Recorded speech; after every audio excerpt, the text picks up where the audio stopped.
प्रिय छात्राओं, स्वस्थ रहो।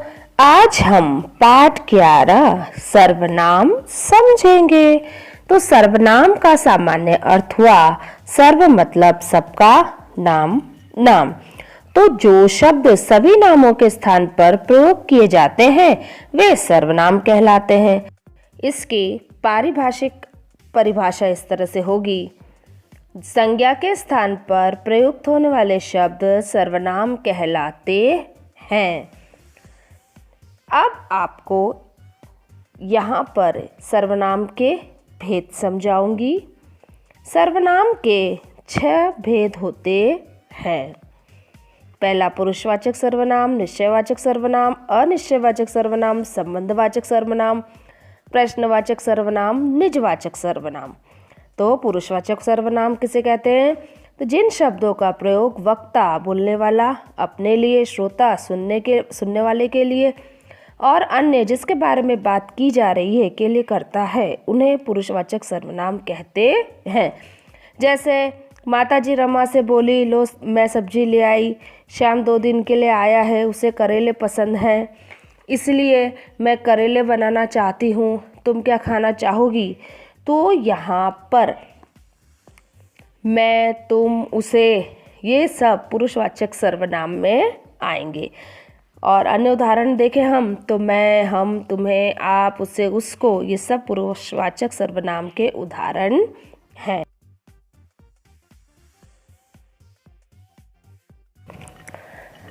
पुरुषवाचक सर्वनाम के 3 भेद होते हैं।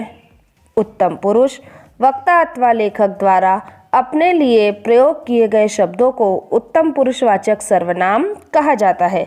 जैसे मैं, मेरा, हमारा आदि।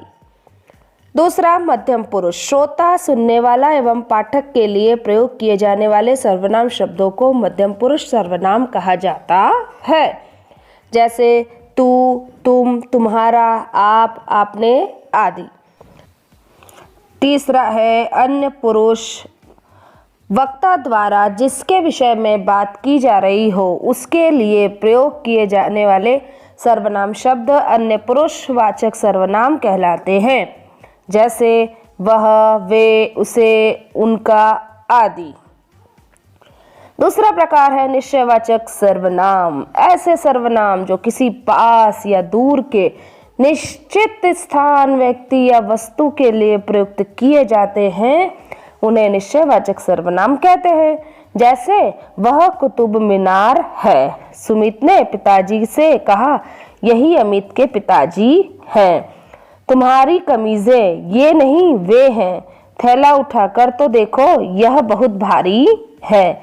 यह मेरी पुस्तक है। तो यहाँ पर वह, यही, ये, वे, यह किसी वस्तु या व्यक्ति की ओर निश्चय पूर्वक संकेत कर रहे हैं। ऐसे शब्दों को निश्चयवाचक सर्वनाम कहते हैं। तीसरा प्रकार है अनिश्चयवाचक सर्वनाम। जिन सर्वनाम शब्दों से उनकी संख्या का निश्चित रूप से पता नहीं चलता है उन्हें अनिश्चयवाचक सर्वनाम कहते हैं। जैसे दूध में कुछ पड़ गया है, कोई इसे पी न ले। तो कुछ निश्चित नहीं बताया है कि क्या गिर गया है, और दूसरा किसी के पीने की बात भी नहीं की गई, संज्ञा स्पष्ट नहीं है। यहाँ कुछ और कोई से यह स्पष्ट नहीं होता है कि ये सर्वनाम किस संज्ञा शब्द के लिए प्रयुक्त हुए हैं। इसका चौथा प्रकार है संबंधवाचक सर्वनाम। वाक्य में प्रयुक्त दूसरे सर्वनाम शब्दों के साथ संबंध दिखाने वाले सर्वनाम संबंधवाचक सर्वनाम कहलाते हैं। जैसे जिसकी लाठी उसकी भैंस, तो लाठी और भैंस के बीच में संबंध दिखाया। आज जिसे देखिए वही दौड़ता भागता नजर आता है। जैसी करनी वैसी भरनी, जिसका सामान है वही उठाएगा इत्यादि। तो यहाँ पर जिसकी उसकी, जिसे वही, जैसी वैसी, जिसका वही, जिसका वह, जितना उतनी एक दूसरे के साथ संबंधित है। और ये शब्द प्रधान वाक्य का संबंध उपवाक्य से जोड़ रहे हैं, इसीलिए ये संबंधवाचक सर्वनाम है। इसका पांचवा प्रकार है प्रश्नवाचक सर्वनाम। जिन सर्वनाम शब्दों का प्रयोग प्रश्न पूछने के लिए किया जाता है उन्हें प्रश्नवाचक सर्वनाम कहा जाता है।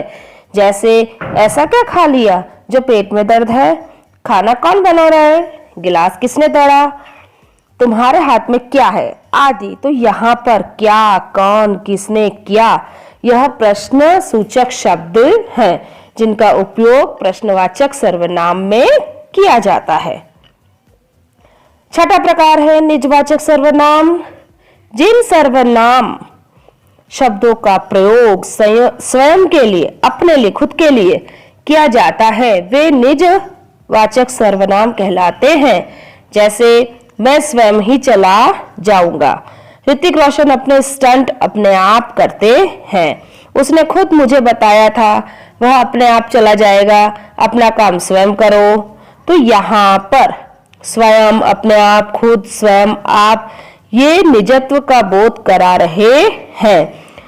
तो यहाँ कर्ता स्वयं अपने लिए इसका प्रयोग कर रहा है, इसलिए यह निजवाचक सर्वनाम है।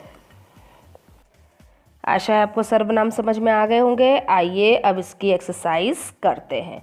पहला प्रश्न है आपका, सर्वनाम किसे कहते हैं? सही उत्तर चुनिए। तो आपका क में कि उन शब्दों को जो संज्ञा के स्थान पर प्रयोग किए में लाए जाएं सर्वनाम कहलाते हैं, ये आपको टिक करना है। सर्वनाम के कितने भेद होते हैं? तो सर्वनाम के 6 भेद होते हैं। अब आप देखिए प्रश्न नंबर 3 कि रिक्त स्थानों में उचित सर्वनाम का उपयोग करके उनको पूरा करना है। प्रश्न नंबर 3 आपको स्वयं करना है। प्रश्न नंबर 4 सर्वनाम छांटकर उनका भेद लिखिए। तो यहाँ पर पहला वाक्य आपका दिया हुआ है, कौन सी कक्षा में जाऊं। देखो बच्चों, कौन सी प्रश्नसूचक शब्द हो गया, और एक बात ध्यान रखो अंत में प्रश्न चिन्ह लगा हुआ है, तो यह प्रश्नवाचक सर्वनाम बनेगा। जैसी करनी वैसी भरनी, संबंध बता रहा है जैसी वैसी के साथ। कोई आया है, उसके हाथ में कुछ है, कोई और कुछ अनिश्चयवाचक सर्वनाम हुआ। लाल कमीज मेरी है, तो उत्तम पुरुषवाचक सर्वनाम क्या मेरी अपने लिए प्रयोग में लिया गया है। मैं अपने आप खाऊंगा, अब यहाँ पर देखिए मैं तो आपका उत्तम पुरुष सर्वनाम हो गया, अपने आप निजवाचक सर्वनाम हो गया। हम पहले भी चर्चा कर चुके हैं, हम उत्तम पुरुष वाचक सर्वनाम। मैंने कक्षा में चुटकुला सुनाया, यह भी उत्तम पुरुष सर्वनाम हो गया। वह तुम्हारा विद्यालय है, तो वह अन्य पुरुष हो गया, तुम्हारा मध्यम पुरुष हो गया। घूमने कौन जाएगा, देखो कौन और प्रश्न चिन्ह साथ में आया है, सबसे सरल तरीका है पहचानने का, यह प्रश्नवाचक सर्वनाम होगा। तुम्हारी चाची जी अच्छी हैं, तो यहाँ मध्यम पुरुष सर्वनाम है तुम्हारी।